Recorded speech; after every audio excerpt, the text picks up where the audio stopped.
একে তো লম্বা সময় পর জাতীয় স্টেডিয়ামে ফিরছে ফুটবল, তার উপর এই মাঠেই হবে হামজা চৌধুরী আর সমিত সোমের হোম অভিষেক। দেশের প্রেক্ষাপটে গুরুত্বপূর্ণ এই ম্যাচটি আরও বিশেষ করতে নানা উদ্যোগ বাফুফের। পরিকল্পনা আছে খেলা শুরুর আগে অনুষ্ঠিত হবে একটি কনসার্ট, যেখানে অংশ নেবেন সব দেশি শিল্পী। মধ্যবিরতিতে চোখ ধাঁধানো লেজার শো রাখতে চান আয়োজকরা। মেবি একটা স্কাই ড্রপ হতে পারে, কি হবে এটা আমরা জানি না এখনো, বাট এটা মেবি ফাহাদ ভাই আরো ভালো বলতে পারবে।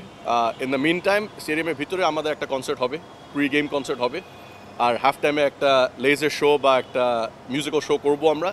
এটা এএফসি গাইডলাইন্সের ভিতরে থাকবে, বিকজ আমরা জানি আমরা ফ্লাড লাইট বন্ধ করতে পারবো না। ফ্লাড লাইট বন্ধ করলে ফ্লাড লাইটকে রিস্টার্ট করতে সময় লাগে। সংস্কার কাজ শেষ পর্যায়ে থাকলেও জাতীয় স্টেডিয়ামে পুরনো বিপত্তি। পর্যাপ্ত শেড না থাকায় বৃষ্টিতে পূর্ব পাশের গ্যালারির বেহাল অবস্থা। পানি ঢুকে এই অংশ হয়ে উঠেছে ব্যবহার অনুপযোগী। ম্যাচ চলার সময় এই পাশের দর্শকদের জন্য যা হতে পারে প্রধান সমস্যা। আমাদের কমিটির মাধ্যমে কথা বলে দেখবো কি করা যায়। মোস্টলি শেড চেঞ্জ করা ইম্পসিবল ব্যাপার এখন, বিকজ আমাদের কোনো কনস্ট্রাকশন কাজ করা বা কোনো কিছু খোলা লাগানো আমাদের এফসি পারমিশন লাগবে। যে এফসিকে আমাদের 22 তারিখের ভিতরে জানাতে হবে সব রিপোর্ট, টেস্টিং রিপোর্ট এবং ফায়ার সেফটি রিপোর্ট দিয়ে।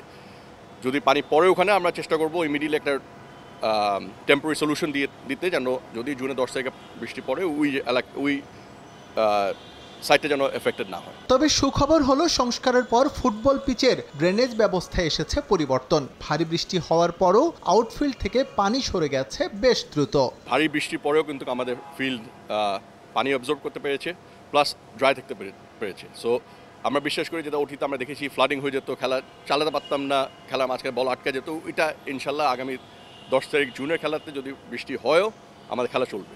এরই মধ্যে প্রাথমিকভাবে পরীক্ষা করা হয়েছে ফ্লাড লাইটের আলো। তাতে দেখা গেছে আপাতত জ্বালানোর প্রয়োজন পড়বে না ক্যানোপি লাইট।